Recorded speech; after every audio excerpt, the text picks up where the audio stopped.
So thank you everyone for coming to tonight's event, Forest, Fire, Water, on how to beat the heat and steward your own backyard. And also for participating in and supporting the work of both Transition Salt Spring, the Salt Spring Fire and Rescue, and the Salt Spring Island Conservancy. My name is Patty Burrell, and I am a director on the board of Transition Salt Spring.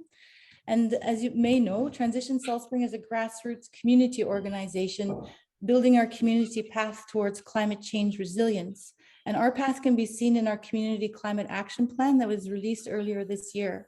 And one aspect to implement the recommendations found in the plan are a series of educational events we've been hosting throughout the year that are thematic to each sector of the plan. And these last 2 months have been focusing on forests and their interrelated ecosystems. So we encourage all of you to join TSS if you haven't yet, to get on our mailing list and our social media channels so that you can keep abreast of the ways to take climate action as we continue our educational series throughout the year. And I wish to thank all the presenters for their respectful time and their consideration to bring better understanding of what we can do to conserve water, preserve our forested ecosystems, and prevent threats from wildfire near our homes and our neighborhoods, certainly as we grapple with the impacts from climate change. I wish to thank you all for being here and taking important steps to educate yourselves on the ecological significance of forests in this bioregion so that you can reflect and make informed decisions when you're interacting with trees. I'm also humbled to be asked to bring a land acknowledgement here tonight. And a land acknowledgement is a formal recognition of any and all of the original peoples and the protectors of the land, the forest, the waterways, animals, and their connection to it. And First Nation elders, they tell us that it is a fundamental part of our teachings that we have a sacred duty to protect the land and all living things.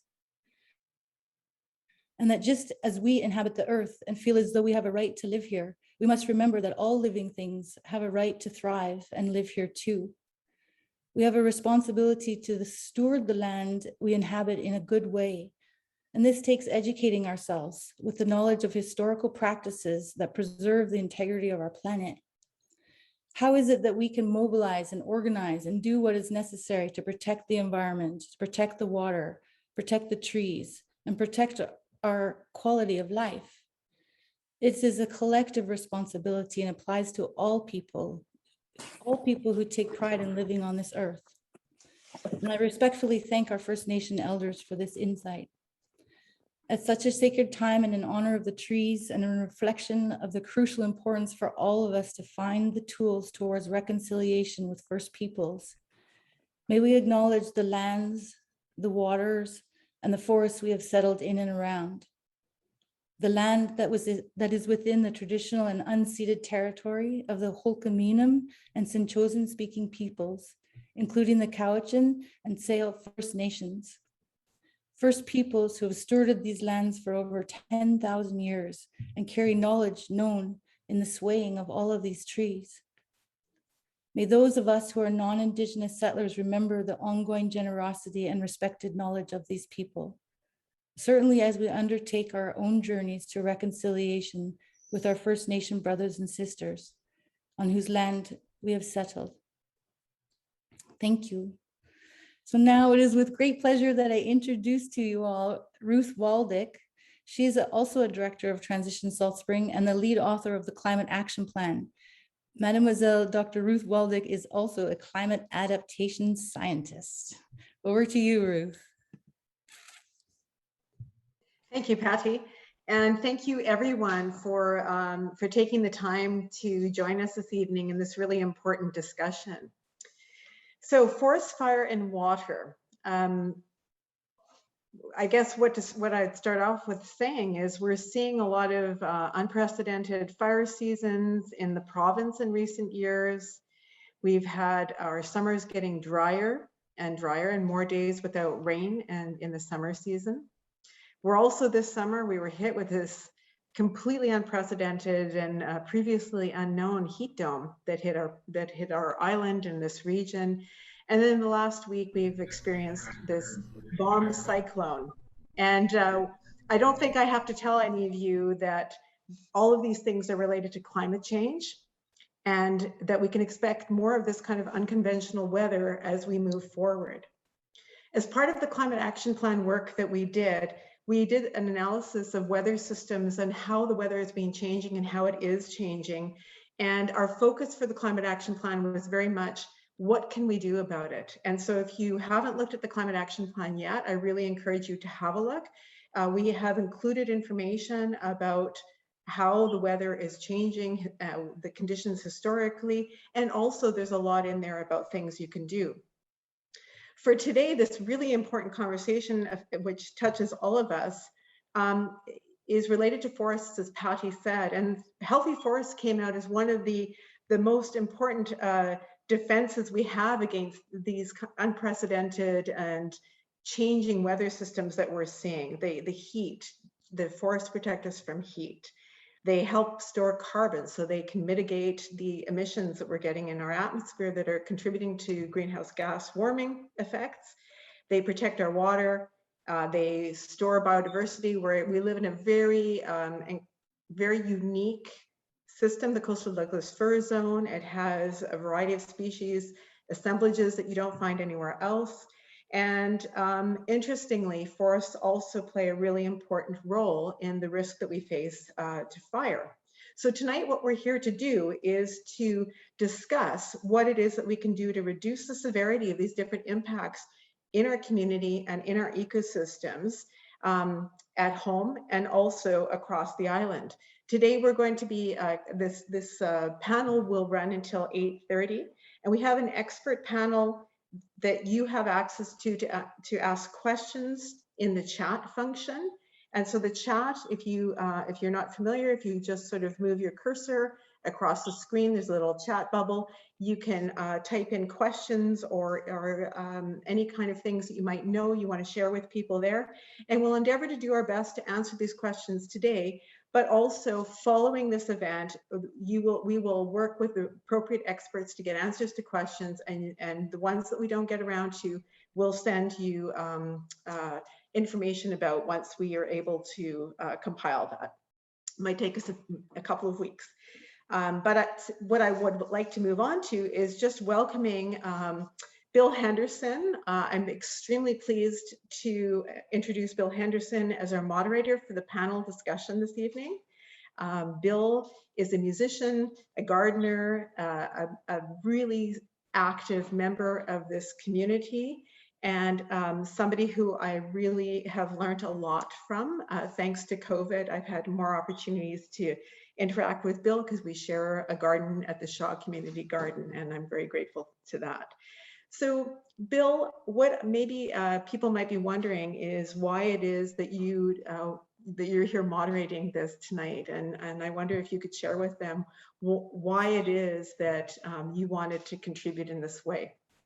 Okay, well, thanks, Ruth. Thanks very much for inviting me, and it's really amazing to be here. I'm not used to moderating things like this, panels and stuff, so it's really interesting. I remember talking to you at the garden, and the thing that I was, you were telling me the kind of work you were doing, and the thing that I was really interested in was, how do we communicate to people? Because there are people who are on side with all of this already, and there are people who are not on side with all of this already, and how do we come together? So I appreciate the opportunity to be a part of this, and we'll see how it goes. And you know, as we all know, our footprint, the human footprint on the earth, has become massive and is creating consequences. Climate change is threatening our very existence, and to survive, we have to change the way we do things. We have to listen to the earth to find out how to support it, even as we draw on it for our own lives. We need a sustainable relationship with the earth, one that leaves it the time and resources it needs to replenish the storehouses that we draw on to sustain our lives. So here we are in the Southern Gulf Islands, a paradise of forested land. On Salt Spring, most of the forest has been clear-cut, which, as we will see, is a gigantic shock to the forest system. Trees come back quickly, but not the forest. That's another matter. So we're trying to learn how to make our forests whole again, and we didn't create them in the first place, so we got a lot to learn. Meanwhile, the extreme weather phenomena of climate change are causing wildfires. So how do we mitigate wildfire? What can we as individuals, families, and communities do? And how can we reduce flooding in our wet winters? How can we retain more water in our aquifers through our very dry summers? This is an issue for us as well. And how can we restore the rich web of life in our forests that made this beautiful place, made this the beautiful place that it is? Anyway, tonight we'll put these and other questions, including your own, to our distinguished panel and look for some answers. Please let me introduce them to you now. Their bios are on the website, so I don't want to go into too much detail. But from the Salt Spring Conservancy, we have ecologist Susan Hannon. From Salt Spring Island Fire and Rescue, Fire Captain Mitchell Sherrin. And we're also pleased to welcome local sustainable eco-forester Mark Whitear. Welcome, everyone. So first of all, I wanted to ask you, Susan and Mitchell, you two have done, as I understand it, you've done several walkthroughs of properties in different ecosystems on our island. So what are the key messages or findings that you'd like to share with people? Well, I can go first if that's okay, Mitchell. Yeah. I think the big one that I learned is that there is a balance between reducing fire risk, maintaining soil moisture, and retaining native ecosystems. And somewhat in the balance is aesthetic considerations. So I'd say the three main messages that I'd like to give to you tonight. One is slow down the water, so reduce runoff. All our drinking water on the island comes from rain. Healthy intact forests store the water and prevent runoff so the water percolates into the soil in the bedrock. So in order to help the forest do this, we have to keep a healthy understory. And to do that, one of the things we have to do is to discourage deer, or at the very least, don't encourage them. And also to try and restore understories if they've been impacted.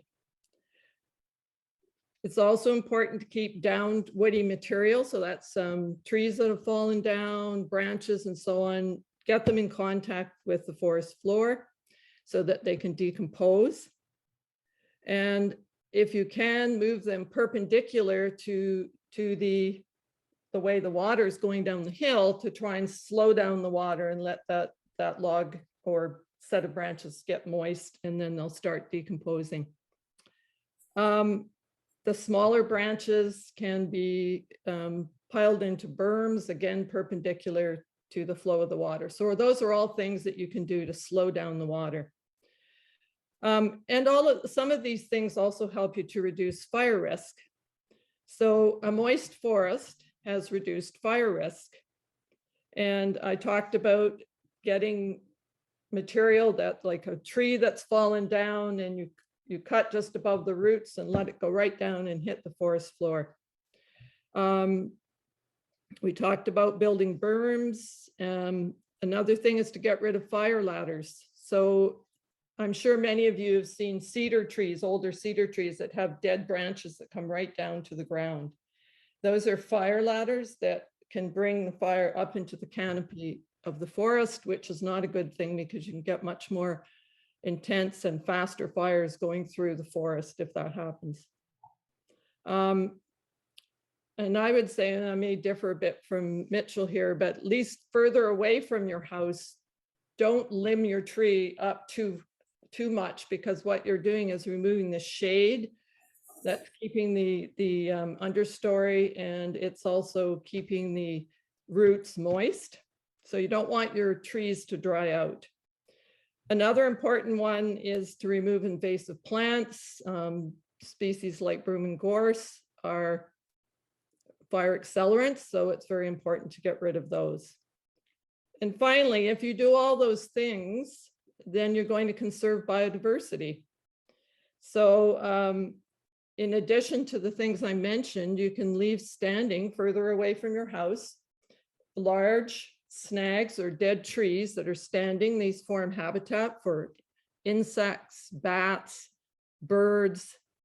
For example, on the top of some of these great big huge dead trees or snags, you can have great horned owls nesting or barred owls. So there's all sorts of creatures in the forest that use these snags. So those are very important to protect as part of the structure of the forest.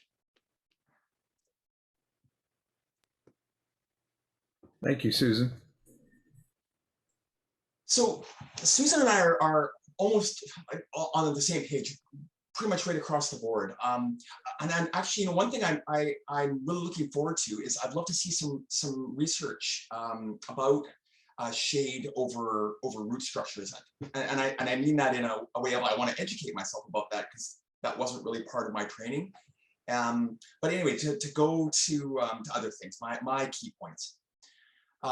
So first of all, I agree almost completely with everything Susan said. Second of all, I've got a slightly different focus, and they're complementary. One is that forest environments are fire environments, and that's a thing for people to be aware of. Like, if you live here, just be mindful that it's a natural part of a forest ecology for fires to periodically go through. And there's different kinds of fire regimes in different kinds of forests, which is another thing for people to be aware of. The types of fires that we have here in a coastal Douglas fir ecosystem are quite different than the kinds of fires that you get in the Okanagan or the Caribou. And then also, even within our ecosystem, there's slightly different fire regimes in little ecosystems like, say, Garry Oak Meadows. So recognize fire is naturally part of a forest, but then there's a lot of diversity within what that could look like. So it's appropriate to be planning for that and to have like an emergency plan, and maybe even have an evacuation plan, and certainly have a fire smart plan of how you're going to address that around your yard. That fire smart planning is really about prevention.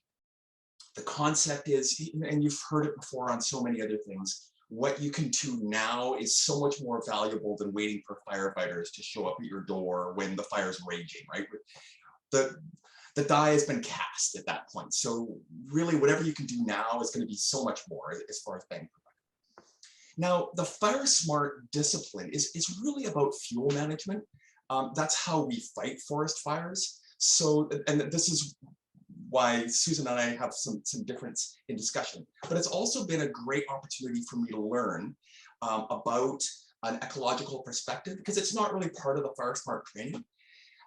Because fire smart's all about essentially removing vegetation, reducing vegetation, and maybe replacing some types of vegetation with others. But it's not really about the forest. It's about a yard environment. And that's one of the things to keep in mind, is whenever I'm talking about fire smart, I'm not really talking about the forest at large. I'm talking about the zone close to your house, your yard, which is a completely different kind of ecosystem than a natural forest. We're already in a modified environment. And actually, forests are remarkably resistant and adaptive to fire. Houses, not so much. They burn up really easily. They're much more vulnerable to fire than forests are, and they don't just regenerate. So within that, we approach it in this zone type mentality. And I'll talk more about zones later, but just remember, ultimately, we're talking about yards, not forests, or at least when I'm talking about fire smart. But that might be what affects you the most, viewers, because you all have homes, and we're going to protect our homes, but we're also going to maybe use some different methodologies to protect forests, more of that moisture retention type thinking rather than fuel reduction. And then I guess I got 3 more key points. I'll try and keep them short. One is that little things make a big difference. It might feel overwhelming and daunting, like when you start to think about climate change. Oh my God, what can I do? And you might feel the same way about fire management around your home. You might look at the forest and think, I'm screwed. There's nothing I can do. But little things like mowing your lawn actually makes a difference. And then another one that I think would be really complementary to what Susan's saying is, when you're designing the landscape around your home, your yard area, try and mirror and chime in with the natural landscape around you. Use that as your guide. The kinds of plants that want to grow here are fire adaptive. They've adapted, and they've also adapted to certain types of fire regimes that might be different in different parts of the island. So if you live in an area that's full of Douglas firs, that's with salal, there's going to be one kind of adaptation there, and kind of follow that lead. See if you can encourage more salal. It's a good thing. If you live in like maybe a Gary Oak meadow, that's a different kind of ecosystem that's going to have a different kind of a fire adaptation. Well, follow that lead. What kinds of things you want to grow in that meadow? Try to learn more about that landscape and let it be your teacher. And then the last point that I want to get to, and I think there will be some direct questions about that, is, what do we do with all this stuff? And we had a question about it beforehand, and I'm going to talk about that more later. But what I want to say as a teaser is there's lots of options, and I would explore a little bit of all of them, because we don't want to be too reliant on one idea. Try a few different things and see what works best for you. I'll turn it back to Bill. Thank you so much, Mitchell. That's great.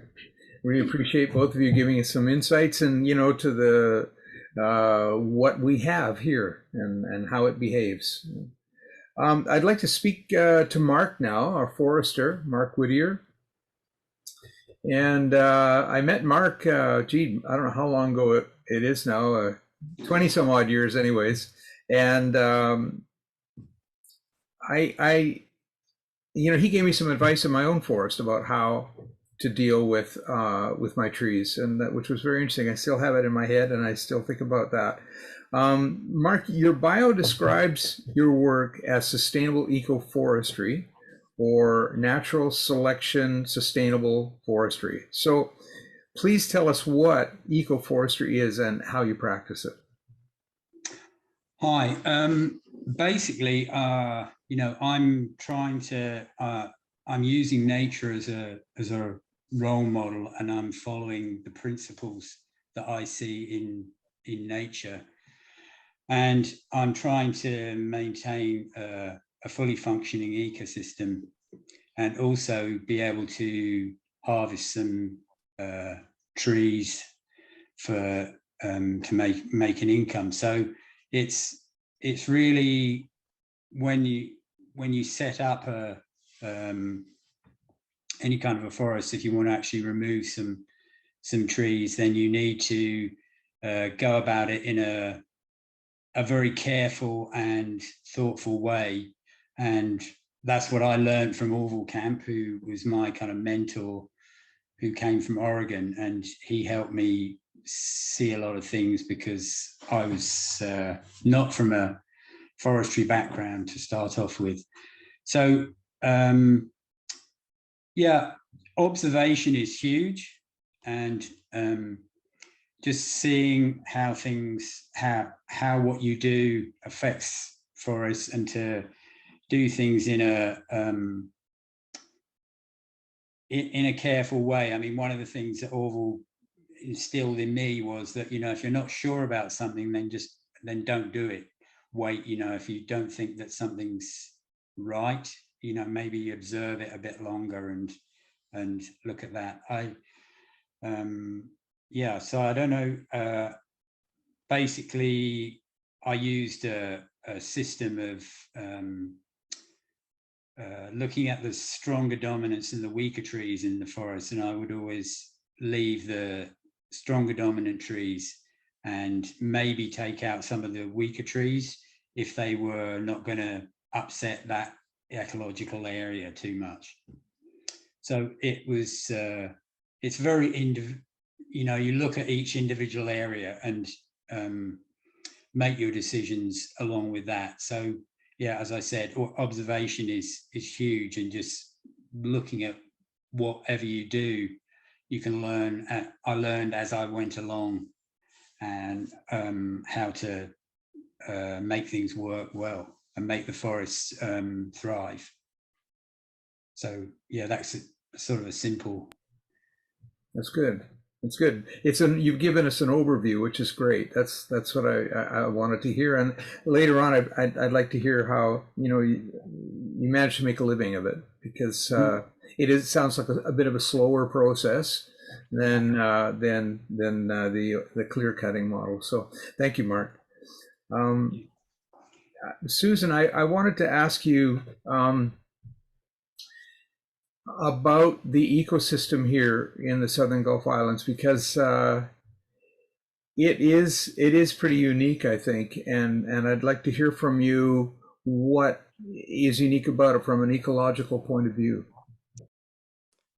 Yeah, so we live in the coastal Douglas fir biogeoclimatic zone, and BC has 16 different biogeoclimatic zones. And these are areas that have similar climate, vegetation, and site conditions. So the coastal Douglas fir biogeoclimatic zone extends in a very narrow strip along the edge of the Salish Sea. So on eastern Vancouver Island from about Denman Hornby down to the Saanich Peninsula, with a few patches over on the west coast of the mainland.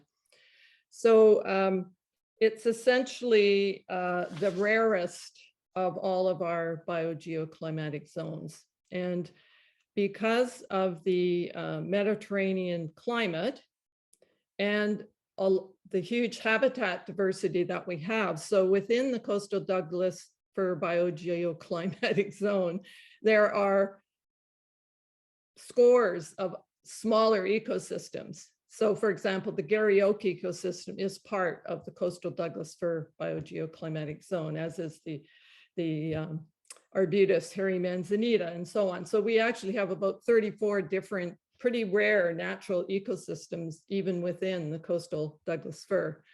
So unfortunately, it's also an area that's been highly impacted because this is where most of the people live in our area. It's been impacted by agriculture, forestry, fire suppression, development, and so on. And only about 11% of it's been protected across our region in parks or nature reserves. So it has, as I mentioned, a lot of rare ecosystem types, but it also has very high species richness because of the habitat diversity and our fairly benign climate. This has led to a lot of species richness in the area. So very rich, very diverse, but unfortunately quite impacted. So on Salt Spring, where over 75% of the land is privately owned, we have over 45 species at risk. So private landowners are going to be a big contribution to our ability to retain these species on the landscape. Wow, yeah, that's amazing. So I think it would be good to know, to hear from you, from an ecological point of view, what is the difference between a healthy and a stressed forest on Salt Spring Island? How do you recognize them? Okay, we're going to have some slides coming up here. So There they come. There we go. yeah, so this is a fairly healthy looking forest. It's this one doesn't show, but I believe the next one does. There's a multi-age. So healthy forests have multiple ages, have many species in terms of the tree diversity. They have a lot of structures. So they have, as you can see here, a lot of logs that are down on the forest floor that are decomposing, standing snags, and so on. And they have a very robust understory. So here you can see that looks like mainly salal in the back there. Generally have low browsing pressure because, of course, deer and rabbits can really heavily impact the understory. So you can could go into a multi-age forest that has some of the other components, but the understory might be severely impacted by browsing. Because it's very important also for tree recruitment because of this multi-age. You've got big trees, medium-sized trees, and smaller trees, and you've got the young trees recruiting into the population. And if the deer are browsing those down, then you end up in, like many of our Garryoak ecosystems, with no recruitment of young oaks because they're being browsed by the deer. Healthy forests also have few invasive plants. They tend to be moister and cooler. And if you look at the trees themselves, they look healthy. There's no heavy insect damage. You can go to the next slide.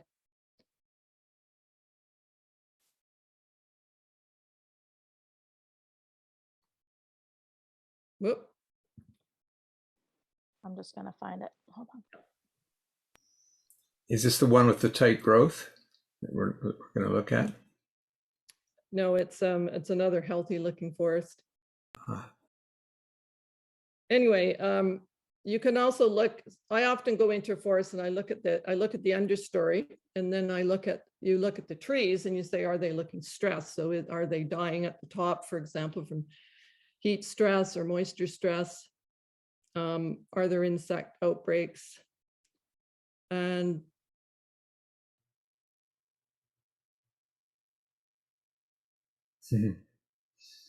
and then, okay, and if you have water features in these forests, so such as ponds or streams, that these are protected by forest and shrub cover around them. And essentially that's what a healthy forest looks like. Okay. So a stressed forest, I think we'll skip slide 6 and 4, Aaron, 6 and 4, Aaron, and go on to the slides 1 and 2.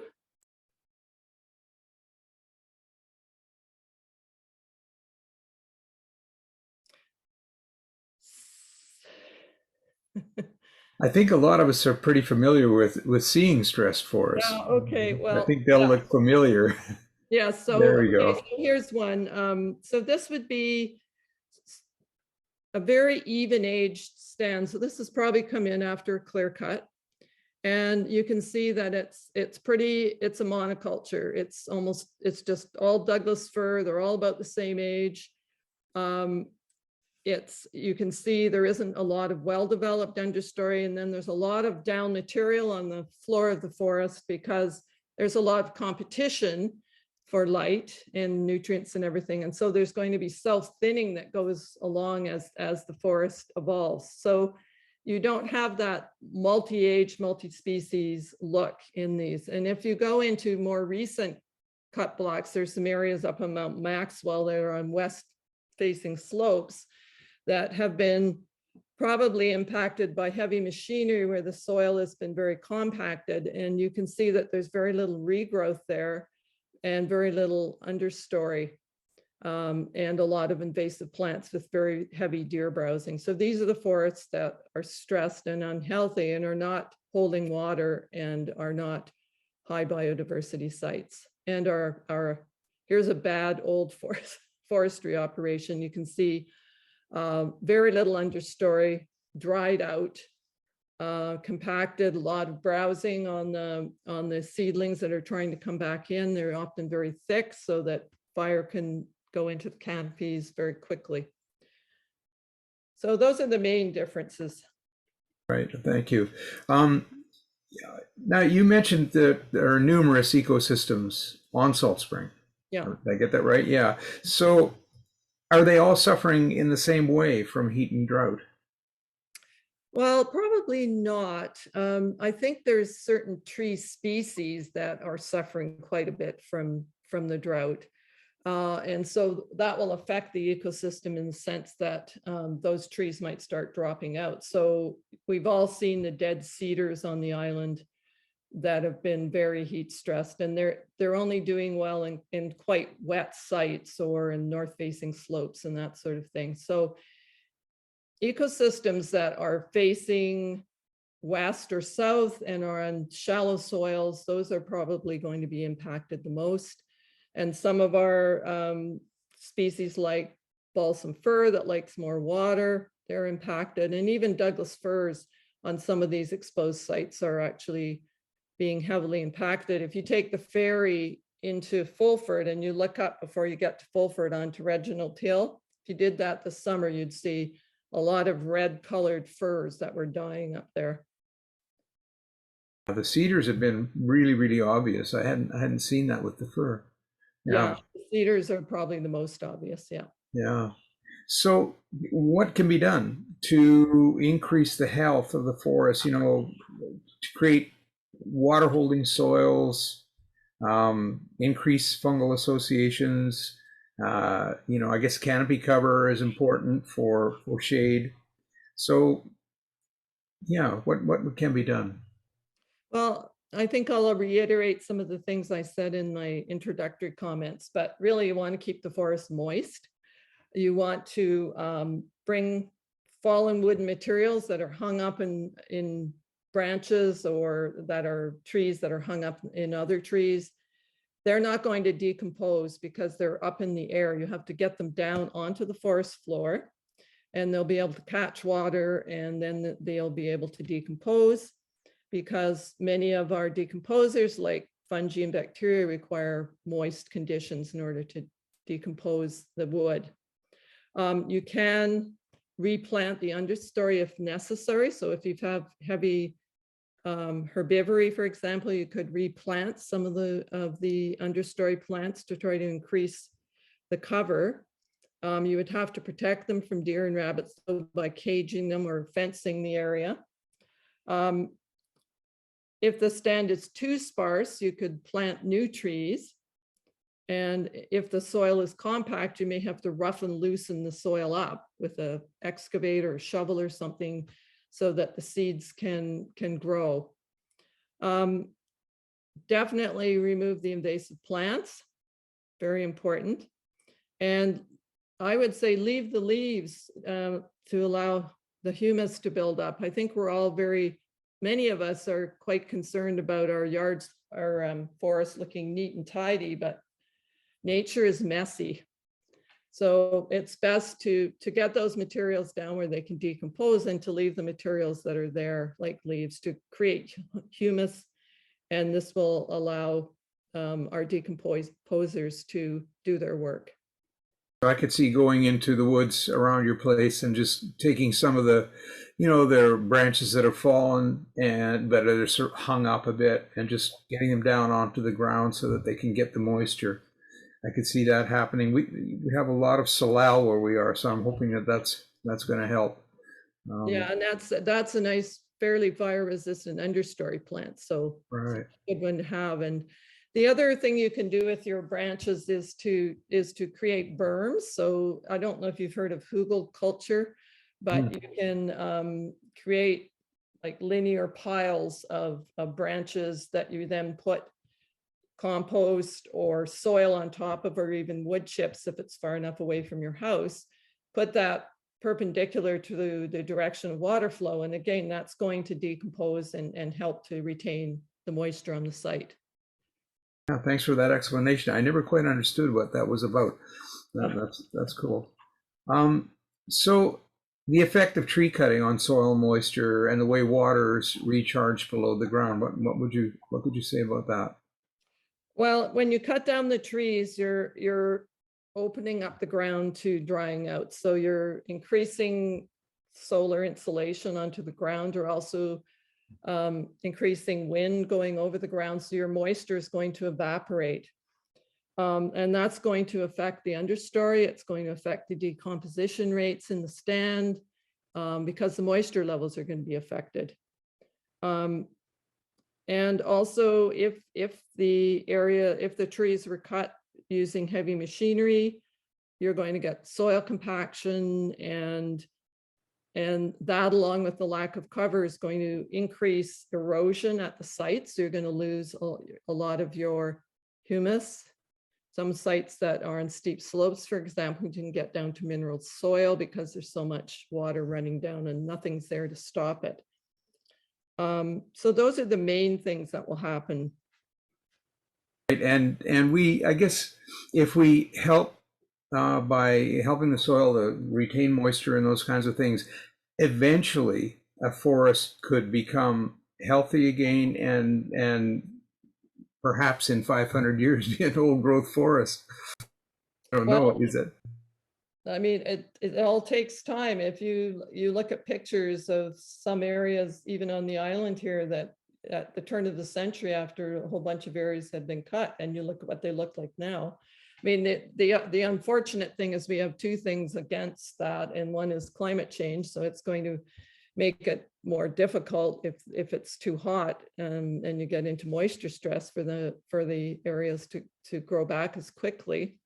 And we have really heavy deer herbivory on our plants. So it's hard for them to escape from that seedling stage to regenerate the forest. So if you want that multi-age forest, you're going to have to do something about the deer. Right. Thank you so much, Susan. I'd like to follow up with Mitchell again. And, speaking of these healthy forests that have lots of moisture and are protected by the canopy and all these lovely things, how would a forest, and can a forest like that prevent or mitigate wildfire? Well, one thing I think I want to show, to illustrate that, is something I think people will find really interesting. So I'm going to share my screen for a second, and I'm going to pull up an image here. Can you all see this image of this fire? Yes, there it is. Okay, so this is the Mount Hayes fire that you might have noticed this summer over in Ladysmith. And you might initially think, oh my God, that fire has devastated that landscape. But this landscape was already devastated. That area is a clear cut, and that's where it burned. It burned up the clear cut. And if you notice, you can see my mouse, where the dense forest is on the edges of the clear cut, not so burned. And just like what Susan was talking about, that moist, rich, very diverse forest. Well, this is probably more likely a monoculture, but a healthy forest in our zone is pretty fire resistant. And when you think back on the other fires that we've had in the last few years, so this year, the two big fires in our region were Mount Hayes and Copper Canyon, if you were paying attention. Those ones were pretty close. Both of them started in clear-cut type areas or recent planting, or recently replanted. A couple of years ago, you might remember Nanaimo Lakes fire. We got off lucky last year. So 2019, Nanaimo Lakes was another big one. There's been a couple of fires near Port Alberni, Dog Mountain and Tugwell Creek. And then there was one back at Lizard Lake, 2015. You remember it filled our skies with smoke around the same time as the Pemberton fires. We had orange skies for the first time, the beginning of our smoke as a season. All of those started in clear cuts. Now I asked about that. So I went to for a meeting with the Southern Vancouver Island regional fire leader and said, well, so what happens? What happens with big fires in our region? And he said exactly that. They start in a clear cut, then they hit a mature forest, and they slow down, and we're able to put it out. But he told me Nanaimo Lakes in 2019, for the first time, he saw it behave a little differently. The fire was rolling around in one of these clear cuts, hit the forest, and kept going. And that was kind of a, oh, moment. So we need to be aware that, yes, we're starting to immediately see the effects of climate change. And yeah, I know I'm preaching to the choir here. I think we're probably all on board with that, but we're seeing it with smoke as a season. We're seeing it with fire behavior changing a little bit. So all of the things that Susan was talking about trying to support a healthy forest are things that are gonna help to mitigate this fire risk. But when it does get rolling, we have to adopt a slightly different strategy in the immediate area around our yard. And I'm not talking about the forest, I'm talking about our yard, just a few meters. And the research related to that is really, once you get beyond about 40 meters or 100 feet, those fire smart type mitigations might be counterproductive. It's hard to reduce the effects of a forest fire by reducing fuel, for example. So having a lush, healthy forest where we're retaining lots of moisture is the way to go. I hope did that sort of answer your question? That does. I was despairing right at the end, but you brought it around, and I think I get it. so I've got another thing that I just want to touch in on that's kind of cool that I discovered. So there's this researcher from University of Guelph who did some research in our area, and I don't know, maybe Susan's come across his stuff. His name's Zeev Gedilov. I don't know if you've come across him. No. He's got something on the UBC website, actually. And the plants in our region are all fire adapted. That's part of the ecosystem. But different ones have adapted different strategies. I find this super cool. So some of them are fire resistant, like Douglas fir. And we see that in that thick cork-like bark, and then the way that they drop their lower branches. These are fire adaptations to protect the tree from fire. And they're really good at that. So that's their strategy. They're resistors. And salal is kind of in that category too. Then there's another category of adaptive fire resistant plants, and those would be the endurers, and that's like Gary oaks. They put out deep, rich root structures that after a fire will help them to regrow and regenerate. And they work in a different kind of fire ecology too, which is kind of interesting. So like the fire resistors, like Douglas fir, they're adapted to an infrequent, high intensity fire so that they can survive that. And then the endurers are more of a moderate, more often fire, higher frequency, but not quite so intense.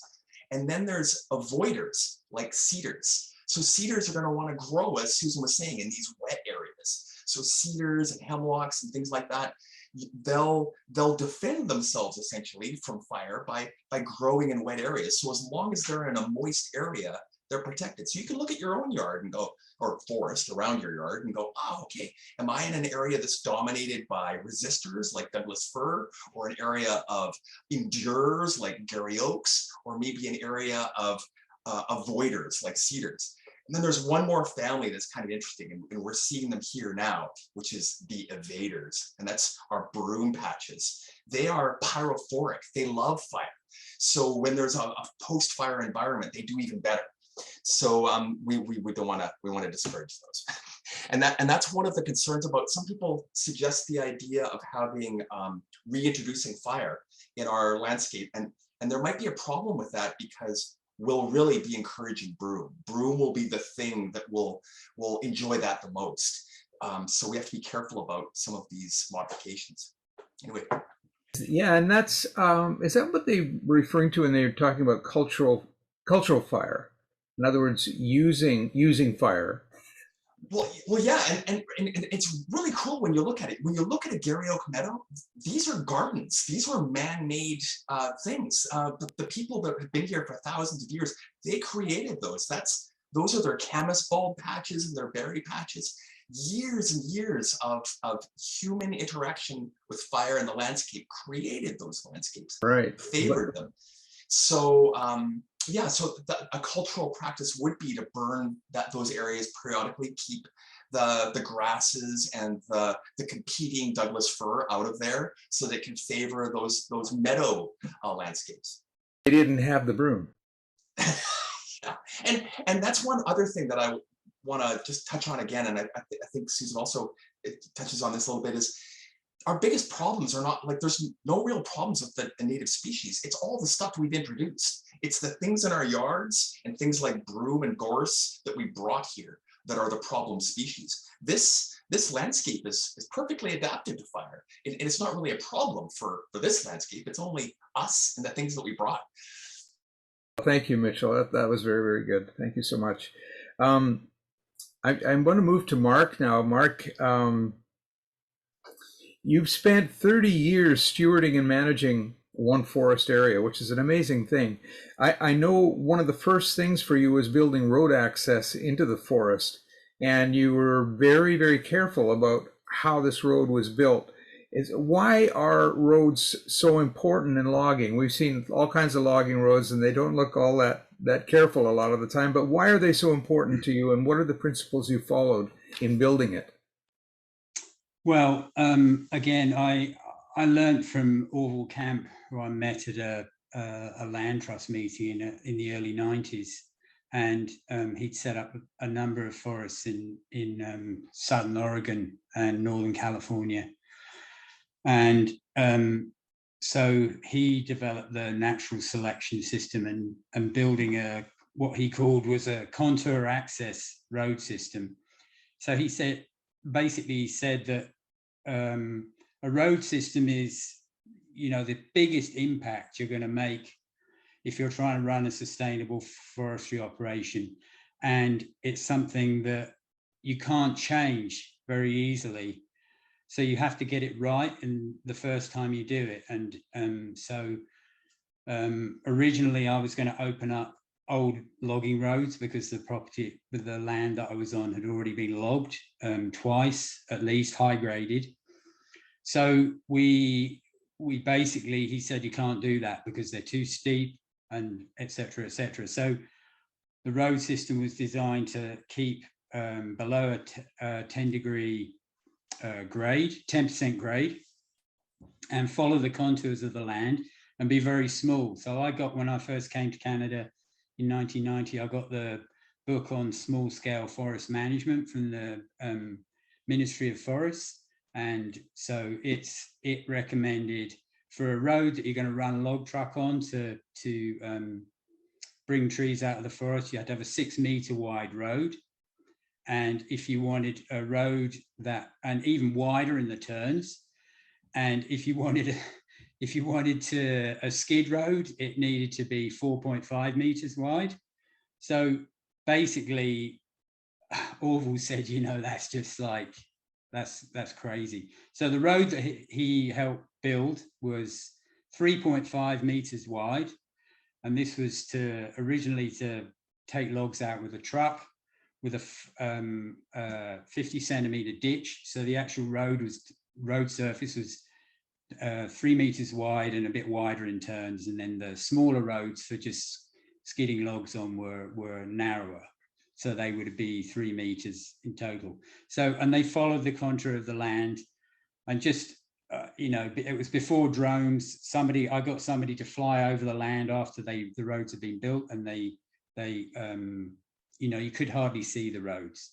So these, when we did it, there were, you know, a lot of trees that came down, you know, as you go, but he went around, he would go around the stronger dominant trees and carefully. So he was looking at the ecology while the road was being built. Look at what the roots, how you're going to affect the roots of a tree. You know, if you go right near to it and hack all the roots off when you're building the road, you're going to cause problems. And, you know, putting in, not altering drainages in the land. So we put in, I can't remember, sort of 35 culverts in 7 kilometers of road. So it was, and they were carefully positioned where they were needed to make sure water didn't build up too much, and that you kept it in the places where it was when you went in there. So yeah, does that answer what you?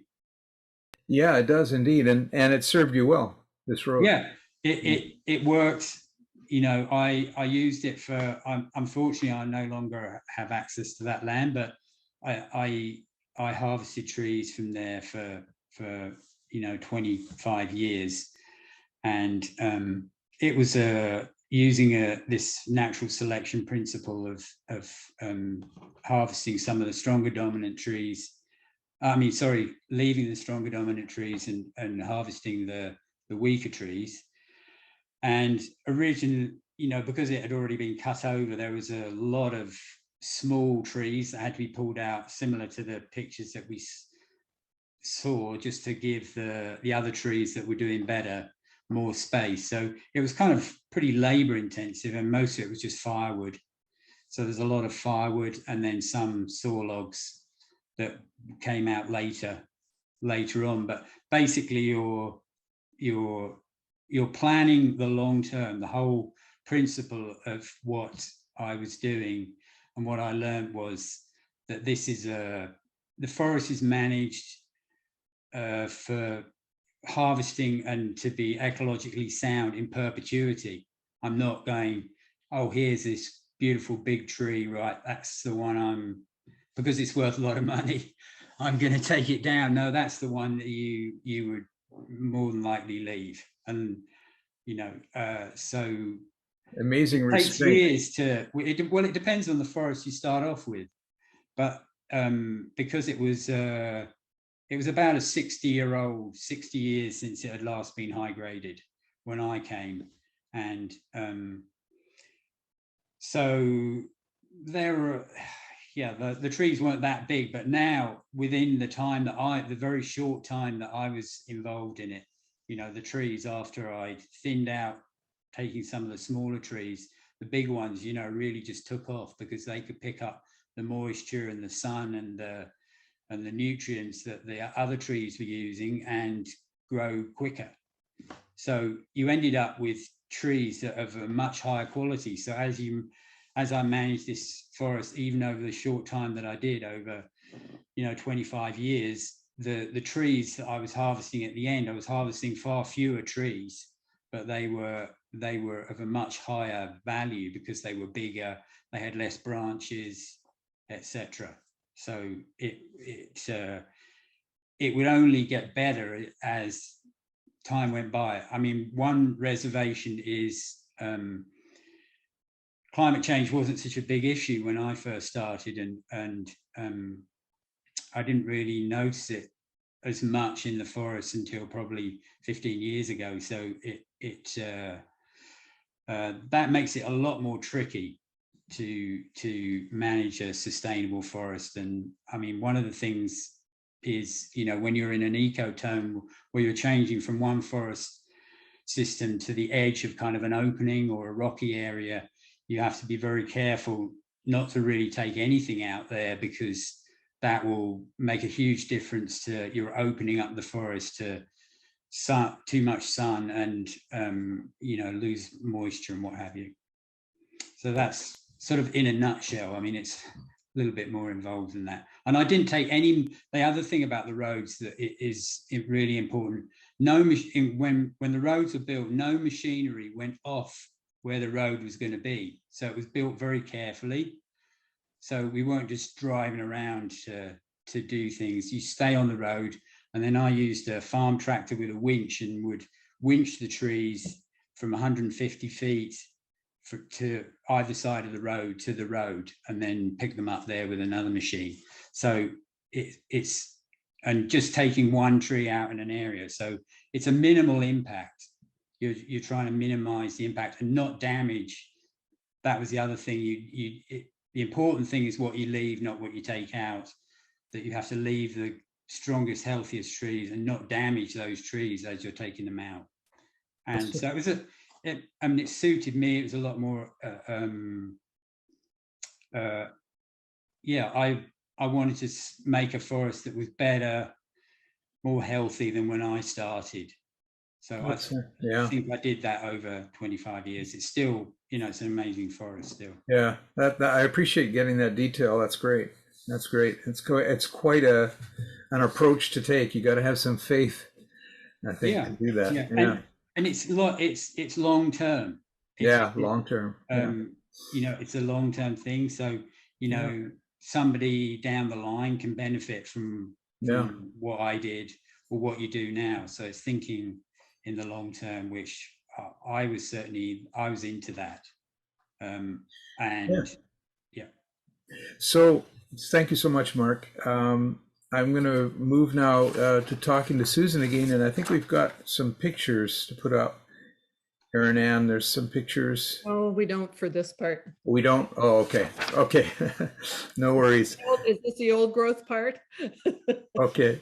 Yeah, that's right. We don't have them. We don't have old growth pictures. Okay. So, all right. So I wanted to know, my question is, what is an old growth forest and what is a second growth forest? And really the question is, how significant is the difference really? Well, the difference is quite great, actually. So an old growth forest is essentially a multi-age forest that has really old trees in it and which has not been disturbed by human activities. And the BC government defines old growth on the coast as being forests that are greater than 250 years old. So, and second growth is simply forests that are regenerating either in clear cuts or other things that cause the forest to be removed. So all of the forest basically on Salt Spring is second growth. So an old growth forest, I mean, how long does it have to go on to become an old growth forest? If you treated the second growth forest properly and you weeded things out and gave it space and did all the things that we've been talking about, could that become an old growth forest? And how long would it take? Well, yeah, I think a lot of it is the structure of the forest. So if you can accelerate the growth of the trees, as Mark was just talking about. So if you did some judicial thinning to remove some of the competition that was in the second growth stand, you would release some of the trees to grow faster and bigger. And so eventually over time, you will get a forest that will converge on looking more and more like an old growth forest. It might take 100, 150, maybe longer years, depending on how the site and how quickly they can grow. But certainly that's been a suggestion for some of our fairly thick forests here, is to do that kind of trimming. It would be nice, or pruning. It'd be nice to hear what Mark thinks about that. But yeah, it's yeah, you just want to try and create the structures that mimic old forests. And you know, on Salt Spring, basically we have older second growths, you know, that may be 90 to 100 years old, and that's what we have to save now, because we don't have old growth. There's some old trees on the island, quite large trees, but they're pretty distributed throughout the island. So there's no big stands of old growth left. Right. Yeah, and I guess the thinning that Mark was talking about would be something we could do, because I know on our own property we have some very large Douglas fir trees, but like you say, they're well separated, and it's really second growth. It's really a second growth forest with some older trees in it.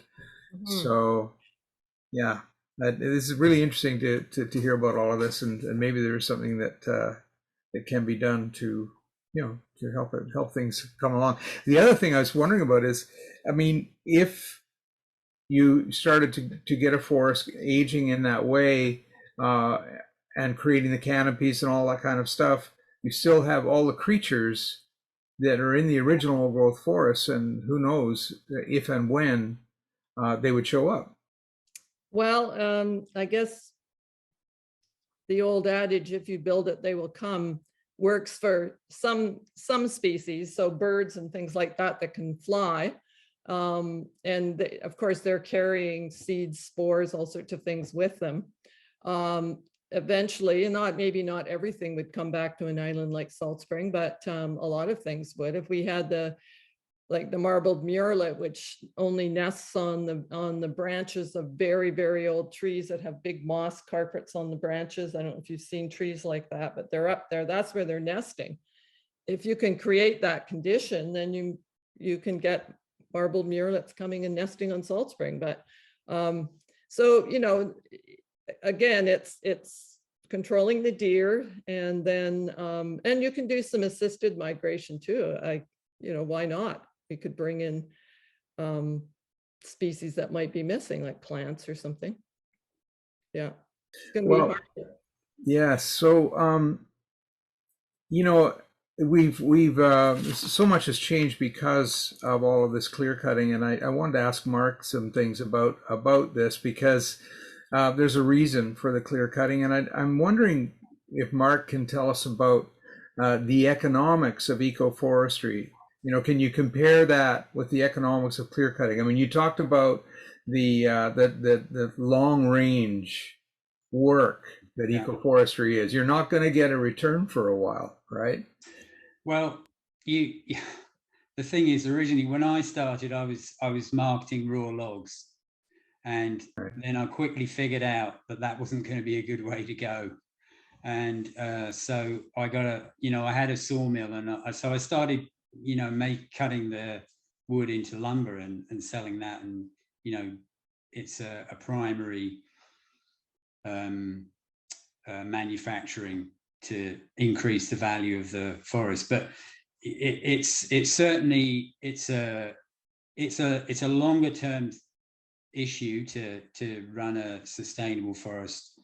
And if you cut all the trees down and just liquidate them, well, you know, they're gone. The end of the forestry on that. That's it, and it's the end of it. I mean, you know, I didn't want to. I'm not interested in that. It doesn't appeal to me, and so if I had to make an income, I would do it. I farmed as well and did other things, but So I mean, excuse me, but like, I just want to go down this road a little bit with the business case for ecoforestry. So, how much forested land do you actually need to make a living with this type of forestry? Well, it's so dependent on the kind of forest. You know, how productive it is on the piece of, you know, it was a big property that was family land. You know, my wife at the time's family had owned it since the early 60s. So they'd had that land for a long time. And it had basically been allowed to just naturally regenerate for 40 or 50 years before I came along. And you need a lot of land to do it, if you want to do it sustainably, because you're only really harvesting the weaker trees, and you're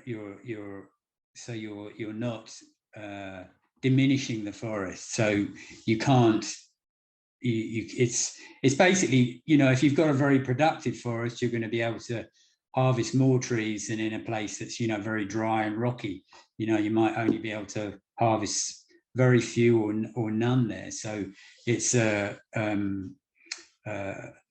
has a big effect. But I think the value added thing is the way to go, you know, to I know other people like Merv Wilkinson who managed wildwood on Vancouver Island for many years. And, you know, he started in 1936 with old growth. So it was a whole different ball game, but he would do all sorts of things. You know, you build stuff with the wood.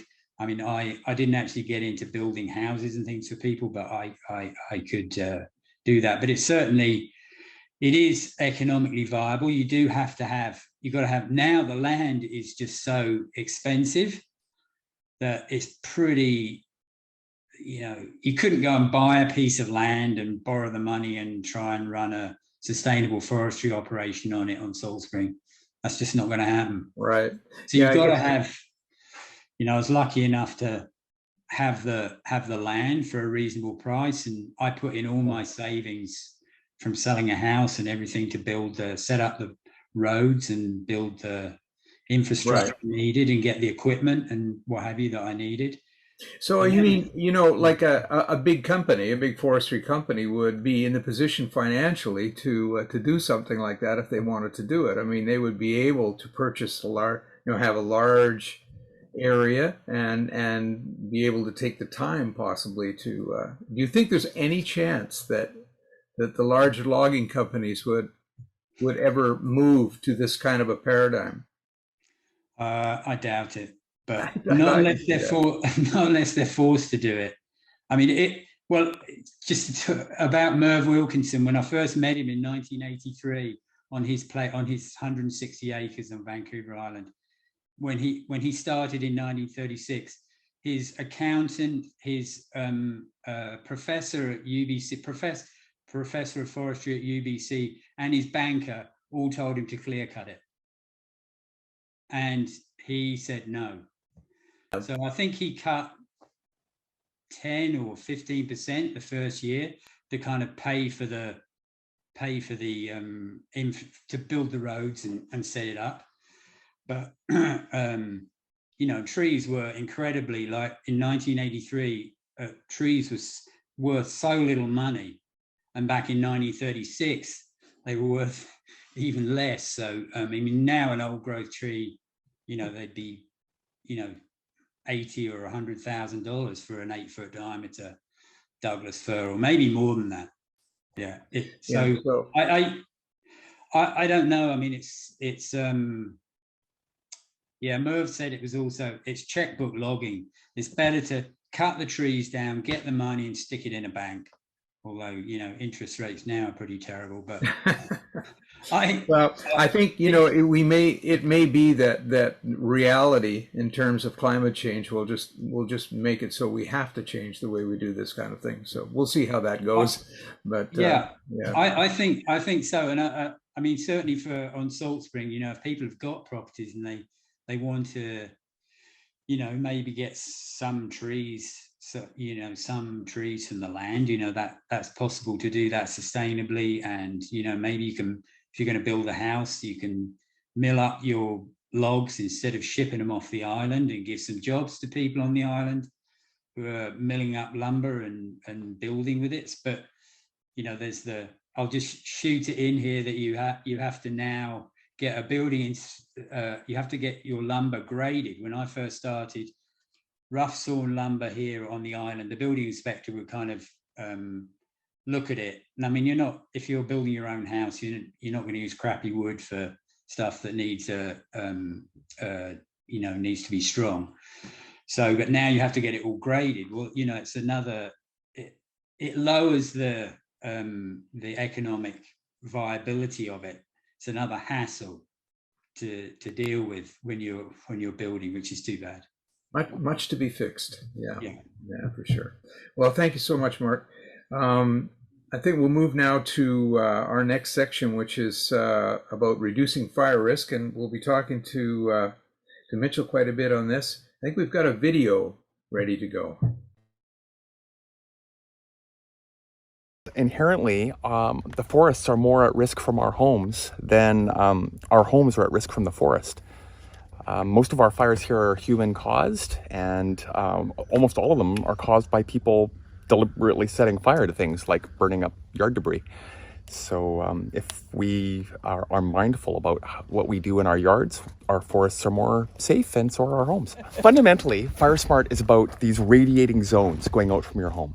And the most immediately around your home, we're aiming for something called a non-combustible zone. And that is only 1.5 meters. And that's probably the most important area, because what causes about half or even more of home ignitions are embers flying from fires that could be even kilometers away. So ember fires are the #1 cause of these home ignitions, and they collect almost like snowflakes around your home. And if you think about where, say, snow would collect or where leaves collect around your home, you can actually see the pattern of where the embers would likely lie. And then beautifully, there's usually already a bed of leaves there because that's where the leaves collected. And then the embers land on those leaves. They ignite these dried leaves or other little twigs. And then maybe that's going to ignite some other flammable shrub or other vegetation. And then maybe that is what eventually leads into the fire getting into the home, usually through the roof. So if you've got a metal roof and a non-combustible 1.5 meter zone around your home, and then you're mindful about what goes in the concentric zones going out around that, things tend to go quite well as far as wildfire resistance. Here's the thing about a forest fire is if a forest fire went through here, that is the prime fuel. That is mostly what's going to burn. Right. This guy is probably not going to burn at all. Right. These little guys here, because of these spindly little branches, these guys will probably burn. Yep. Okay. So that kind of stuff ends up igniting this kind of stuff. Which those go up. And if enough of those go, then you end up with a crown fire that threatens the big guys. Right. That's right. So the more of that you remove, the better. And it's not an all or none. Mm-hmm. So, but thinking of that moving out in a radius, you want to be really zealous in that 1.5 meters. And then up to 10 meters, pretty zealous. You're going to be really, so none of this in the 10 meter, 30 feet, yeah, none of this. Okay. But then once you're heading out from that 10 meter to 30 meter or 100 feet, I might, remove some of it, leave the little guys because they're going to break down. And then when we head out to 100 meters, well, I'm probably not going to worry about the branches on the ground at 100 meters from your house site. That's where I'll be maybe thinking about just full trees. A lot of fuel in that last picture. Well, but it's a regenerating forest. It's coming back, and it's kind of like what Susan described earlier in that high density second growth. It's monoculture, but it's going to work itself out over time. And I guess we can help it along a little bit by thinning out some of the ones that are not, doing well, and supporting the larger, more mature trees, like Mark was saying. So our question for you, of course, is how do people prevent fire from burning down their homes? And I know that's your expertise. Yeah, and I'm gonna share another image here. I'll try and do this quickly. Share. Different photo now. This guy. So can you see this image of a fire truck with a It's called a pumpkin behind it. Hey. So this is taken from Williams Lake when I was up there in 2017. I went on a provincial deployment to help defend houses up there. And you can see this house in the back. It's had a beating, but it's still there. This is a pretty good example of a house surviving that's had some real, some good fire smart initiatives. You can see the forest in the back is all burned up. Some of these trees have survived. The tree in the yard has survived. Some of the vegetation in their yard has survived. This little patch of grass here, obviously the gravel driveway's happy. So we you know, this is a bad day. They've lost their siding, but their house is still there. And we saw this over and over again in places like Williams Lake. And then in 2018, I went to Burns Lake and we had crews go out to the Kamloops region this year. You see burned houses, burned houses, burned houses, happy house, burned house, burned house, burned house, happy house. And people started wondering about this back in the 1960s. Why did that house survive and others burned up? And they did a bunch of research about this and they paid really close attention. What characteristics led to houses surviving while others burned? And what they learned was the forest is going to do its thing. It's going to burn or not going to burn. And we can't control that ultimately. We can throw as many firefighters at it as we want. And we've seen this summer, we had some monstrous fires. Thousands of firefighters. We can't put it out. We gotta wait for a bit of weather and for it to do its thing, and we can kind of control it by essentially cutting a road all the way around it. But houses within there can survive if they've had some mitigation, and it doesn't have to be a very big space. And it kind of comes back to, like, I remember what Susan was saying about leaves. Yeah, leave the leaves on the ground. And then in my video, I'm saying, well, the leaves are the problem, but only right next to the house. It's the area immediately around the house, within about 30 feet, that gets to be really critical. So there's that initial 1.5 meter zone where we want to be incredibly zealous. That's where the embers are going to land and collect. And some research says 50% of homes. Other research studies have said 80 or 90% of homes are burning up from ember fires, which now I'm going to show you that video that we started to see a little tiny clip of before. And I'm just going to pause it, make it full screen here. Can you all see this video of this Fort McMurray thing? Yeah. Okay, so what you're seeing here is the Fort McMurray fire. You can see it's raging pretty hard on what is my left, and the houses on the right are fine. And this fire is not going to cross the road, not as the flame front as it is. What it does is it blows seeds ahead, almost like little dandelion fluff seeds. And you're going to see them land in the next few seconds. There's looks like little meteors or whatever flying around, and you'll see them land and igniting the shrubbery in these people's yards on the right. I'm going to pause it. So you can see the odd little embers flying here and there. And see that little fire right there? Watch what happens with that fire on the right there. We're going to watch it grow. So this flame front is going to get stopped by that road, but it's seeded a new fire here. And that's going to grow, and ultimately it'll take out this house and probably all the other houses around it, because once this one goes, it's going to set the other ones on fire. This is how homes get ignited. That is not going to cross the road. Here's another one.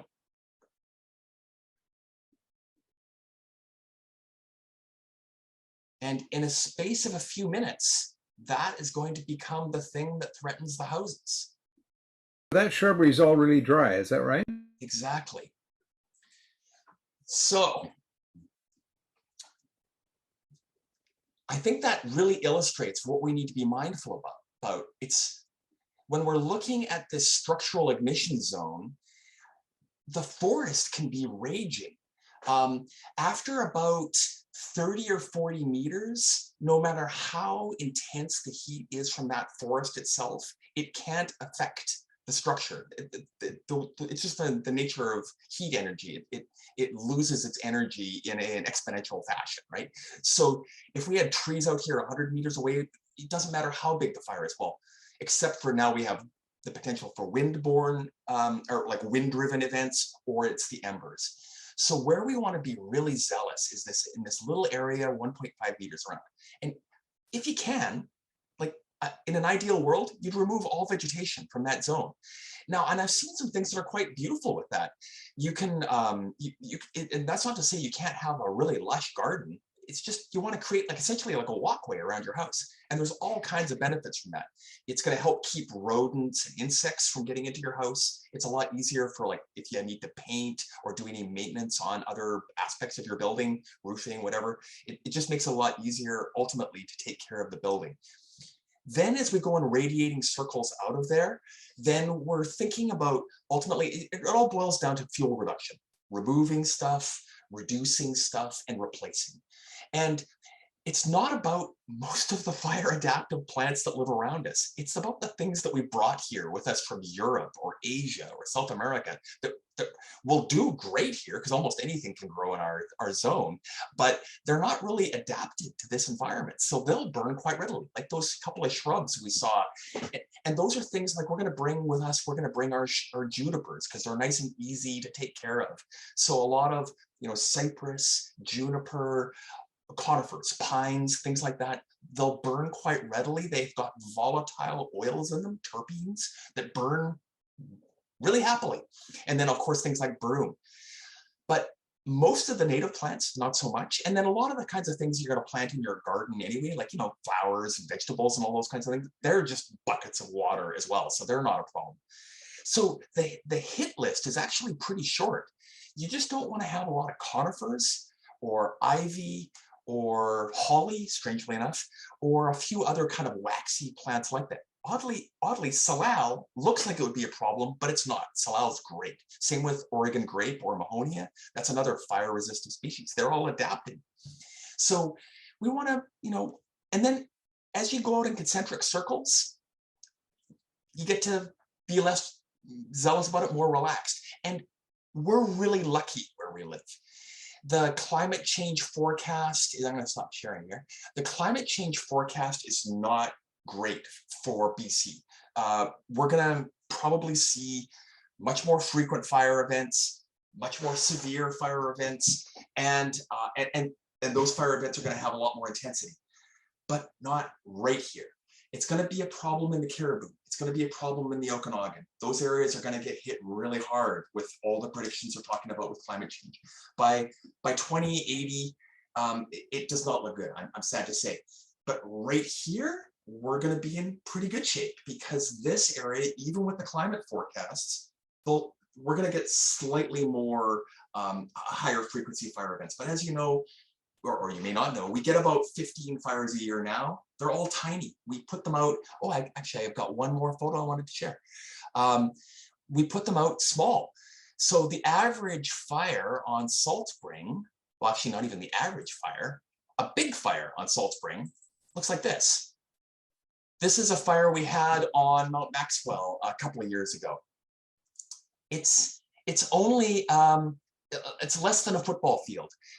One of our targets in the Wildfire Service is to capture all fires smaller than a hectare, 90% of the time before 10 a.m. in the morning. Well, we always do that. We've only had a history of one fire around 25 acres back in the 1980s.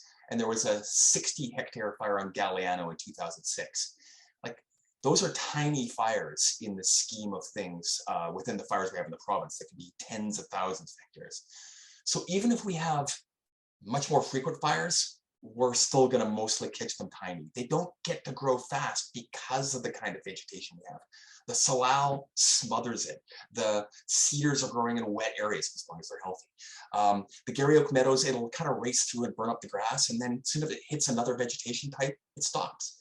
So we're quite lucky within all of that. Yeah, so how's that answer? That's very good, thank you.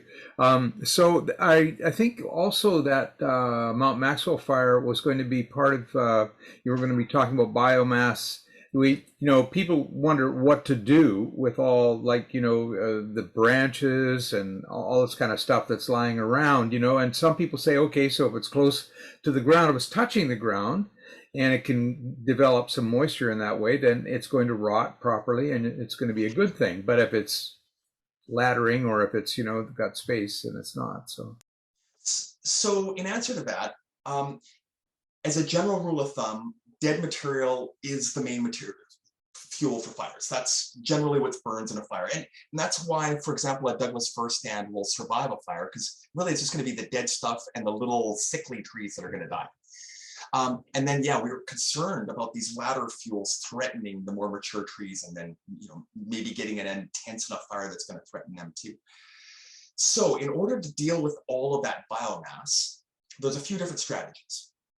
And I noticed a thing on there to Brandon Bauer. I learned one of them from Brandon Bauer, which is this technique of cut, scatter, and stomp. It works really well for things like blackberries, for example. If you're out there cutting blackberries, cut them, scatter them on the ground, stomp them in so they're getting wet. They're gonna be moist. You could do the same thing with small branches, for example. So that works really well. I wouldn't do your scattering within 30 meters of your home. Little farther afield, so 100 feet. That's not a big distance. Another strategy you could do, and it's not for everyone, is to pile and burn it. Like, there's lots of people who do that. That is a way to deal with waste. It's not the way I would encourage, because it's also the #1 cause of forest fires on Salt Spring is people piling and burning. So if you are going to do that, do it 10 meters away from your house and also 5 meters away from the forest, so you're not going to set the forest on fire, because that is how we set our forest on fire here.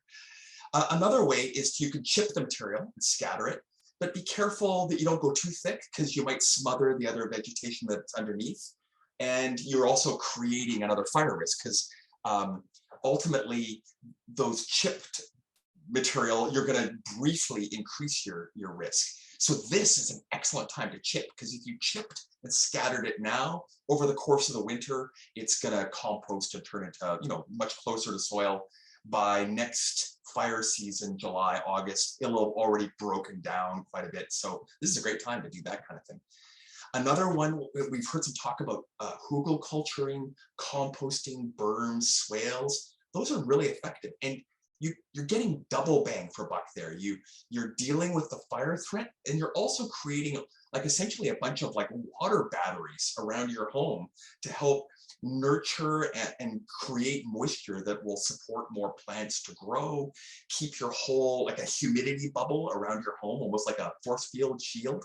And then it's creating habitat for wildlife that you might want to support, insects and all that. So what I see as a problem, though, is a lot of times I'll see somebody going, look, I made a berm. And it's like, that's not a berm. You've made a thicket of dry twigs that will be there for a decade, and you've just increased your fire risk.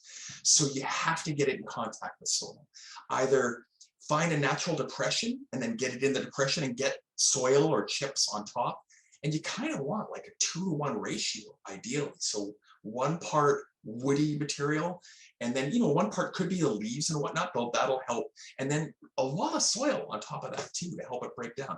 Otherwise, it's going to take a long time. But yeah, and then composting. But of course, these things are much more labor intensive, and it's hard to do on a big scale. That's why I think it's really valuable to consider different options. Oh yeah, and then there's the other option. Just leave it alone. If it's far away from your home, the forest is really good at dealing with this. It's been dealing with it for thousands, if not millions of years. So far away from your house, I would just leave it alone. It might be a standing dead snag. Well, that might be a woodpecker habitat. It's going to break down over time. It'll be fine. A long way from your house, that's great. And then I got one more little caveat for all this. Break the rules. Break the rules. That you might have a kind of tree that is really not safe. Fire no good.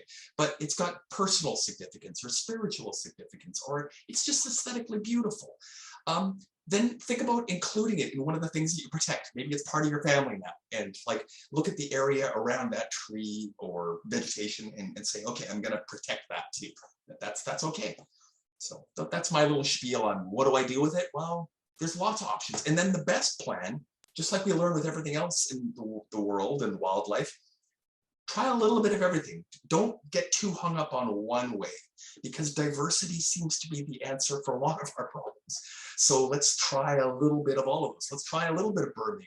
Let's try a little bit of hugelkultur. Let's try some cut, scatter, and stop. It depends also on what kind of habitat you're in. Different fire regimes will favor different responses. So that's my pitch for that.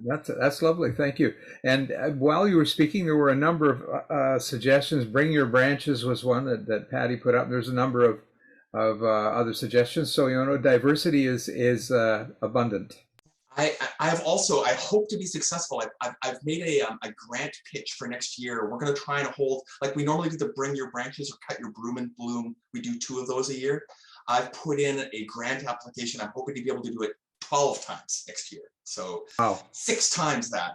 And then also I've heard great news from Gary Holman that it looks like we might get a composting facility in the Burgoyne Valley, which would be awesome because that would be a place for us to take our chips. So that would be great. Excellent. Thank you. Now, that's wonderful, Mitchell. Thank you. So you guys do Fire Smart visits. You do visits, right? To homeowners who want to get some of this information about their specific situation. And and I actually went and visited 2 homes today. I love it. Actually, it's super fun. I get to go on a garden tour as a job. Like, who could ask for more? So, and actually today I had a couple of great visits, and I can't tell you how happy the second people that I visited when I talked to them about options for how to dispose of biomatter. They had a ton of wood waste that was already there from land clearing. They're building their new home, and they also have a ton of broom to get rid of. And when I talked to them about the idea of that they could build these berms to dispose of this material, and that it would help support vegetation that could grow on the bank of their driveway to, you know, help prevent soil erosion and all that, they were thrilled. Like, because they were thinking, okay, we're gonna burn this stuff, or our neighbors are gonna hate us. So I actually really have to, you know, hand my hat to Susan and Ruth and Brandon for having these conversations, because I learn more about these options. Because burning is, sadly to say, not part of the Fire Smart training. But it is really appropriate in our landscape, and I think that's why it's great to develop these, you know, these local partnerships. That's great, thank you, Ruth. I'm wondering if you've got questions to feed to our panel. There's been a lot of activity with the chat. There's been a huge amount of activity, and people are very enthusiastic. So yes, thank you, Bill, and thank you to our panelists for very stimulating discussion. So where to start? I think I'm going to start with Mark, because it's such an some interesting questions have come in. So Mark, question for you is, how does fire affect your eco-forest, and how does that compare to what we see in other forests, like maybe the ones that Susan was pointing to that don't look so healthy? Well, I'm obviously trying not to start a fire, and I'm not really doing anything particular to stop a fire other than maintaining a fully functioning ecosystem that stays moist, not opening up the stand. You know, I did, you know, limb up as far as I could reach with a chainsaw on the trees to get the dead branches off the lower end, which is kind of to make access easier and to sort of just improve the quality of the wood, and then that stuff goes on the ground and rots down. And so other than that, I didn't really do anything. I mean, obviously you can't work in when it's very dry. So, so related to that is this issue of the moisture. We haven't talked about it too much, but have you observed, what is it that you observe in your forest that tells you that you have a forest that is healthy? Because the reason why I'm asking this is that there's been a number of questions that people are not sure how to tell when something is okay as it is, or something maybe needs some assistance. As Mitchell said, leave it alone sometimes is an option, but how do you know when you don't leave things alone? So for example, are you looking for fungus, the presence of fungus? Are you looking for moss on the ground, etc.? Can you give just some pointers for people to look for that to tell? Well, basically, I mean, it really depends on the species, but generally, like cedars, they start to die on the top, and they work their way down, but they can keep living for a long time with a dead top. Douglas firs tend to, either just die or get some kind of bug in them. Then there's the grand fir, balsam fir, which has been attacked by beetles. So that's pretty obvious. You can see they lose their needles, and the tree looks unhealthy. I mean, basically a tree that's got lots of, if it's a coniferous tree, it's got lots of needles and it's looking healthy, and it's probably fine. I mean, with alder and maples, it's they pretty quickly, you can tell the branches are dead, and you see that they've got hardly any leaves on them. So it's not very difficult to see if they're unhealthy. It's pretty simple. Once you get a few pointers of what a dead tree, I mean, you've only got to walk around in the woods anywhere and just observe carefully. Look at the difference in the trees. Look up and see, that tree with lots of leaves and healthy and it's doing well is fine, and the one that's hasn't hardly got any leaves on it or hardly any needles and thin, that one's not doing very well at all. Yes, thank you. But anyone can figure it out.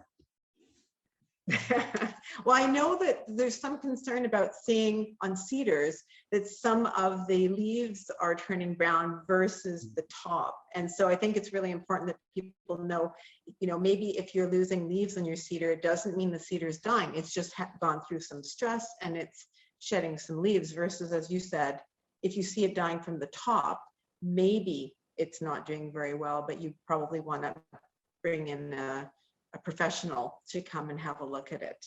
Would that be fair?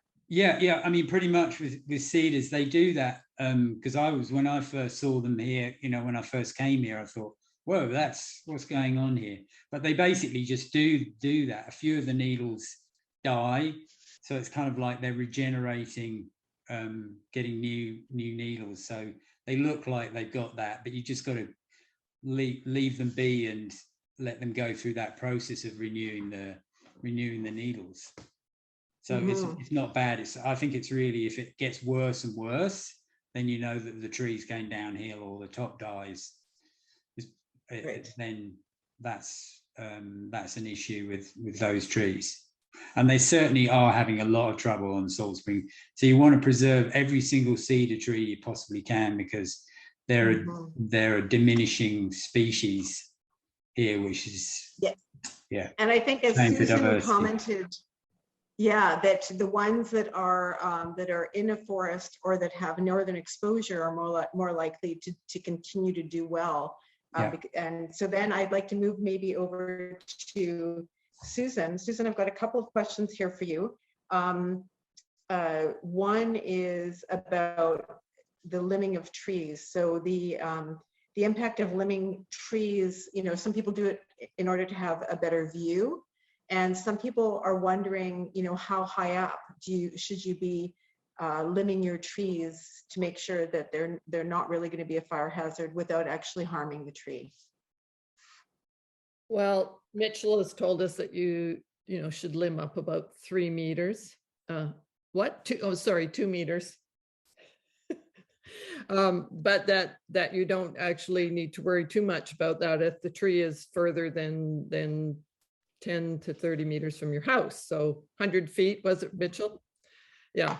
So now if you want a view, I guess maybe what you need to do is question yourself, do I really need this 180-degree open view, or can I just very judiciously remove a few branches so that I can have a peekaboo view through to the ocean or whatever you want to look at? I remember talking with both Mitchell and Brandon about topping trees, and then neither of them recommended doing that. It's very, very stressful for the tree. So I wouldn't do that. I have heard some of the people on the island who come and deal with, cut trees, problem trees or whatever. If you have a tree that's catching the wind a lot, it's really going like that, you can do a little bit of spiral pruning. What do you think about that, Mark?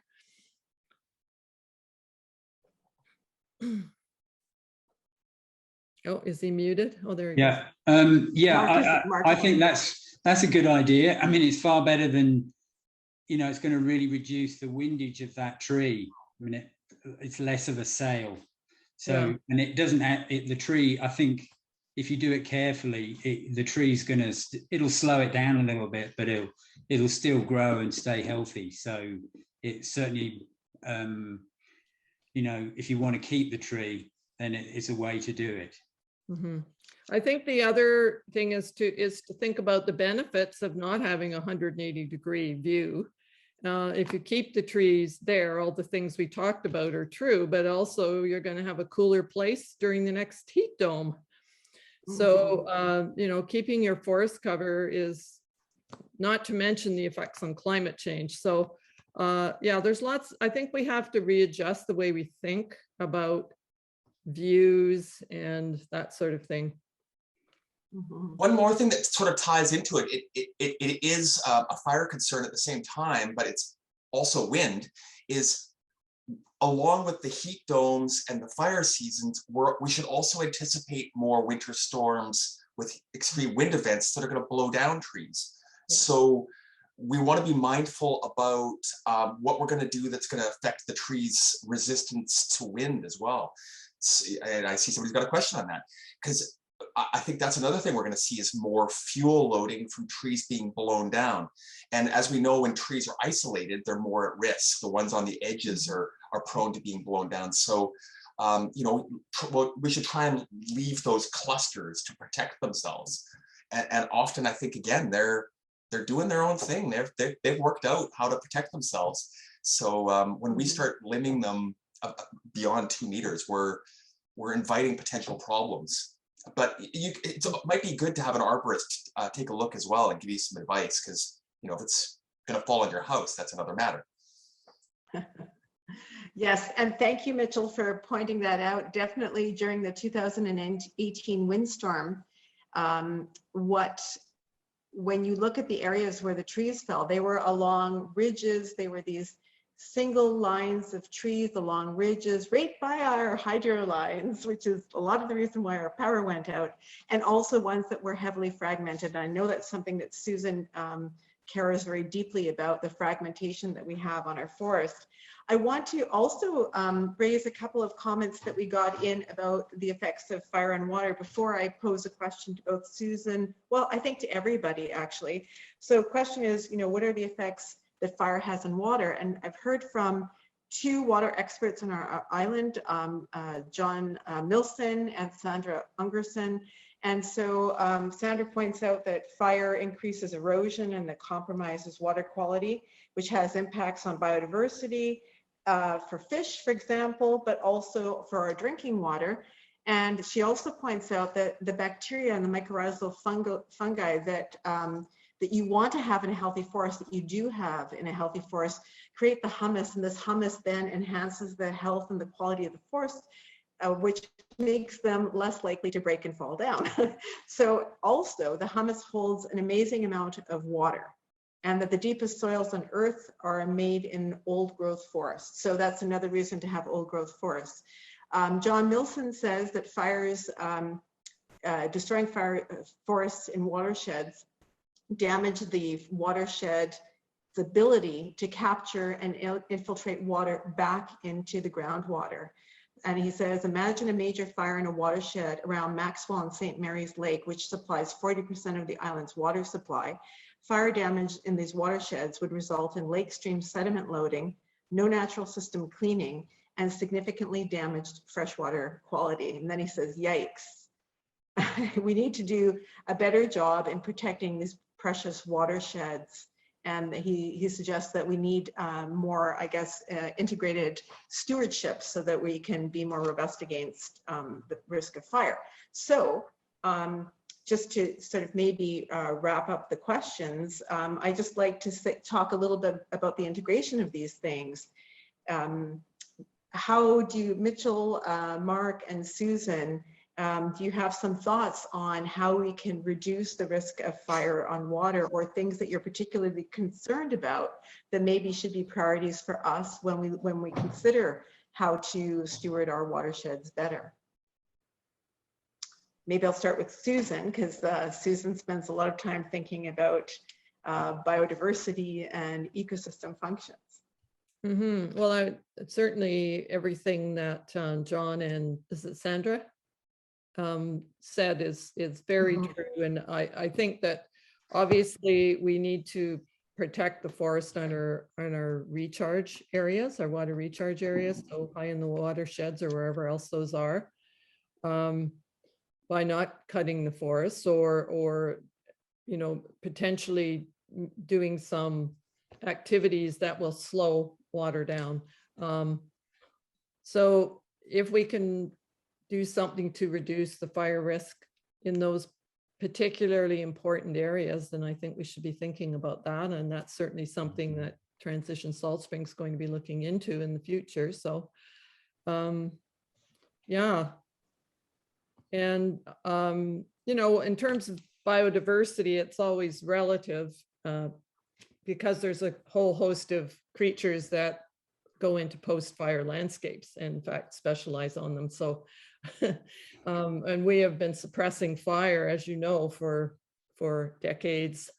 And so some of these, there's a woodpecker called the blackback woodpecker, for example, that comes into stands after they've burned. And they're also found at very low densities in old growth stands. So if your forest if you're suppressing the fire and you hardly have any old growth stands, then you're going to have a little bit of a crisis for a species like that. So, Thanks, Susan. Mark. Well, I haven't really thought particularly about that, but I think it's just maintaining a healthy forest that's been talked about a lot by everyone here. That's really the number one thing to do, is to just keep that healthy forest. And probably it would be a good idea to remove like standing dead trees and things like that are near that are in a watershed. That'd be a good idea. Get them on the ground, which is so. Yeah. Yeah, Susan, you made Susan happy saying that. You've got to have snags. Yeah, okay. The ones with all the branches on them, the smaller ones. Okay. Thanks. So I'll just, I'm being cued on time because we don't want to go beyond the 8:30, and we like to close things up. Mitchell, I want you to give you the last word. I believe we need to leave some time for Brian, and I think they've already touched on anything I would want to say, so I'm good. Okay, great. Thank you very much. So then I think, Patty, I think that I will just introduce the chair of Transition Salt Spring, Brian Young, to just close tonight. And also, I just want to thank our panelists and also Bill. Thank you so much, everybody, for taking the time, and not just tonight, but also to go out and into the community and to speak to people about this really important matter. That's great, and it's been an amazing evening. We've actually had emails from people thanking us while we've been on air. But first, before I talk, I actually want to throw it right back to Susan, just to say a couple things from the Conservancy's perspective. Yeah, thank you, Brian. So I'll put my president of the Conservancy hat on here, and just to say thanks for organizing this. I think everybody learned a lot, including me. I just wanted to point out that our education series from the Conservancy this fall has been focused on forests. So we have an edition of our newsletter, The Acorn, that's coming out in a couple weeks, that's focused on forests and the habitats and creatures that live in the forest. And then we have had a webinar series. We had actually Andy McKinnon last week who talked about fungi in the forest and the role that they play in the ecology of the forest. And then on November 4th at 7 p.m. on Zoom, we're having Anne Nightingale. She's a birder extraordinaire from Victoria, and she's going to be talking about the sights and sounds of owls you might see around Victoria and the Gulf Islands. Her talk is called Who's That? Owls of Our Region. And then December 2nd, again, 7 p.m. on Zoom, we have Dr. Barb Beasley from Ucluelet. And Barb is going to be talking about amphibians. And she actually works right now trying to mitigate amphibian fatalities on Highway 4 in the Pacific Rim National Park Reserve. And she's formed a group called SPLAT, which stands for Society for the Prevention of Little Amphibian Tragedies. So she has a sense of humor, and they're both excellent speakers. So I hope that you can join us, and you'll get emails about these events if you become a member. And of course, we always welcome donations. So if you're interested, go to saltspringconservancy.ca. So you have to register for the webinars. So anyway, well, thanks. And thanks for the opportunity of letting me speak tonight. Well, it's a gift to us and a gift to all the folks who have attended this. That our numbers have barely dropped from the beginning. So thank you, Susan. I also want to say I just love the partnership we've struck with respect to the webinars. This webinar tonight is part of a series of webinars we're actually working on collaboratively with the Conservancy. You know, and that cross-pollination that we do with you and with all the people. I mean, I heard Mitch talk about permaculture tonight. So that tells me that things are working around our discussions with one another. That cross-pollination is climate action in action. I mean, that's what we need to do. It's a big problem. Before we go, I want to just show you a couple things. I've got I'm going to bring back that picture that Susan showed us earlier. This is an interesting story. This is not a conservation area. This is actually a working forest, a sustainably managed forest on Salt Spring Island. The person who owns it would not call himself an eco-forester, but nonetheless, this is what's happening here. And I think so a lot of the things that Mark talked about are happening on this property. The level of fungi growth and mosses and whatnot are just simply amazing. So there's a lot we can do together. I mean, forestry, I think you've heard tonight that forestry and the environment are not necessarily in conflict. So I think what they require, what the pictures I'm showing you here tell you are what Mark was talking about earlier, about the value of listening and observation. Those skills are critical really in climate change and listening to one another, in fact. So Transition Salt Spring, we released our climate action plan back in March. It's been a really great part of a year so far. Our public kind of brand is One Cool Island. That's all of you out there who are expressing interest in exercising your climate action muscles and learning about the great things that there are to do here. Tonight we've actually, we earned $1,000 from you folks who attended. And just, I'm saying that because I want you to know that money goes to pay people, some of whom are on the line right now, making this thing happen. So this is going to good. This programming isn't free, and we really appreciate the money folks have provided for the event tonight. They also help us do other things, other programs that we're engaged in, and I'm very excited about our new Climate Action Coach program. We have two wonderful climate action coaches, Maya Kesselfeld and Rob Lowry, who also works at Country Grocer doing their community outreach. They're doing an awesome job. We have monthly webinars. We had a kick butt webinar on heat pumps. We had the most people attend ever to that one. And we have a rainwater harvesting one coming up November 9th and an awesome lineup coming up for December 7th before we break for the holidays, so we can rest up for a busy new year. And excited to share all that with you. And we're also, talk about collaboration, we're collaborating with Mitch and all his folks at Salt Spring Fire and Rescue, the Home Design Center, and the Salt Spring Island Conservancy on a Burn It Smart webinar. Take a look at the deets on your screen and register soon. I think it's going to be a great one. We also have a great lineup coming for basically rainwater harvesting.